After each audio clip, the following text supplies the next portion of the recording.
اور net work marketing میں تو ویسے پریشان نہیں ہوگا. یہ تو پہلی بیسک کنڈیشن ہوتی ہے. آج ماشاءاللہ مانسہرہ آؤٹ لیٹ کے نئے آفس میں ہم لوگ آئے ہیں. مجھے یہ دیکھ کے بڑی خوشی ہو رہی ہے کہ مانسہرہ آؤٹ لیٹ اور بیدار حسین شاہ صاحب اور باقی جو ٹیم ہے تو وہ ڈے بائی ڈے ماشاءاللہ آگے بڑھ رہے ہیں. پہلے جو آپ کا آفس تھا وہ 2 کمروں پہ تھا یا 3 کمروں پہ تھا, تو یہ اس سے ڈبل ہو گیا ہے. تو اس کا کیا مطلب ہے کہ ماشاءاللہ ٹیم آگے بڑھ رہی ہے. ایک آؤٹ لیٹ تھی تو اس سے دوسری آؤٹ لیٹ بنی بٹاگرام میں, پھر اس کے بعد آؤٹ لیٹ بنی مظفر آباد میں, اور اب یہ جو ہمیں وہ اپلیکیشن ان کی آ رہی ہے, ڈاکومنٹس یہ فل کر رہے ہیں, تو تیسری آؤٹ لیٹ بننے جا رہی ہے گلگت میں انشاءاللہ.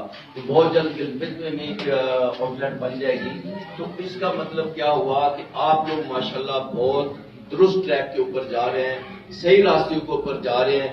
اس کے لیے میں آپ سب لوگوں کو مبارکباد دینا چاہوں اور اپنے لیے بھرپور کلیپنگ کریں.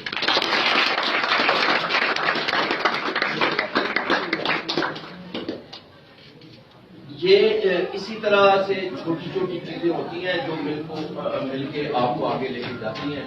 تو ماشاءاللہ آج یہاں پہ ایونٹ تھا, موسم بھی گرم ہے ہر طرف, اس ایریے میں بھی موسم نارملی اچھا ہوتا ہے لیکن یہاں پہ بھی گرمی ہے. تو اس کے باوجود مظفر آباد سے, بٹاگرام سے, سوات سے اور اس کے ساتھ اور کیا ہے میرے خیال میں گلگت سے, چلاس کوہستان سے بھی لوگ آئے ہوئے ہیں. تو یہ بھی ایک بڑا پازیٹیو سائن ہے ان لوگوں کے لیے, کیونکہ یہ آپ کی لائف میں, جنرل لائف میں بھی اور اس انڈسٹری کے اندر بھی یہ ہے کہ جو کہتے ہیں نا خربوزے کو دیکھ کے خربوزہ رنگ پکڑتا ہے. ٹھیک ہے, تو پازیٹیو لوگوں کے ساتھ بیٹھے تو کیا ملتا ہے, پازیٹیو انرجی. نیگیٹو لوگوں کے ساتھ بیٹھے تو کیا ملتا ہے, نیگیٹو انرجی.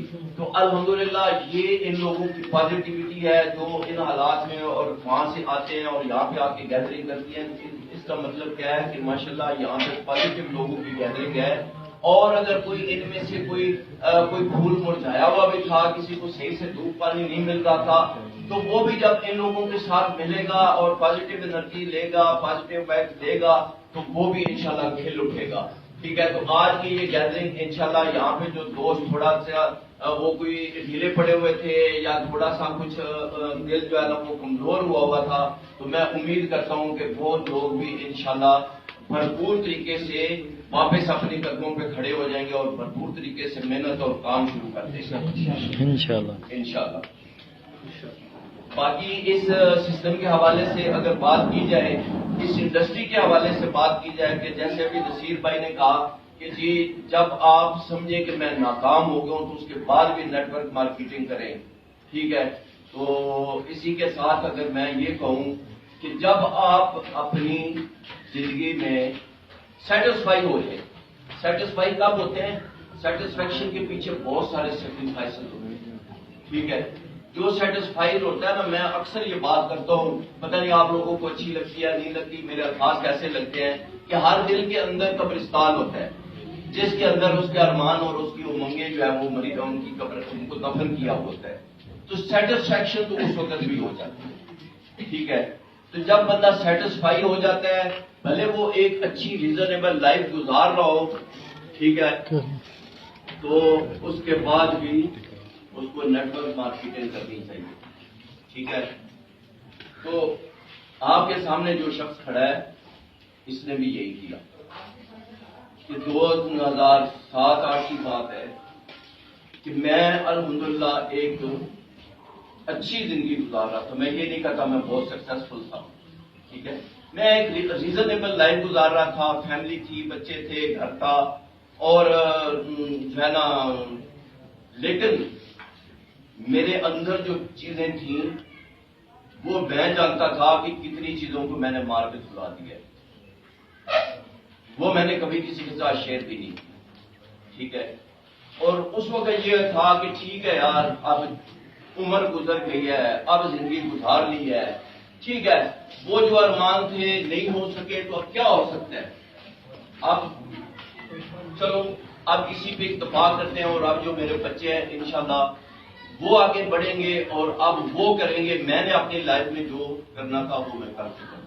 یہ بات میں کرتا رہتا ہوں پہلے بھی.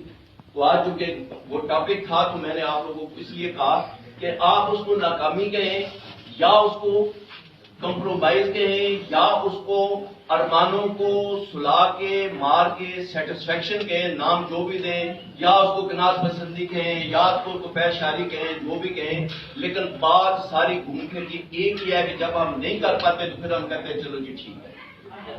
تو اس لیول کے اوپر میرا بھی یہ تھا کہ ٹھیک ہے جی آپ میرے بچے کریں گے جو کرنا ہے. تو اس ٹائم پہ مجھے نیٹ ورک مارکیٹنگ ملی، یہ میری گڈ لک تھی. ٹھیک ہے. اور جب نیٹ ورک مارکیٹنگ ملی تو پھر کیا ہوا، پھر الحمدللہ آپ لوگوں کو وہ اسٹیک ملی.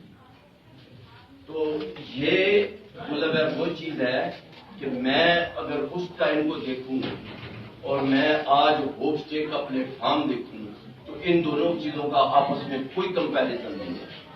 میں اس زمانے میں اپنی لائف جی رہا تھا، اپنے فیملی کو، اپنے مطلب ہے بیوی بچوں کو لک آفٹر کر رہا تھا. تو آج الحمدللہ ہوپ اسٹے کم از کم 4000 گھروں کا چولہا جلا رہی ہے، 4000 گھروں کو.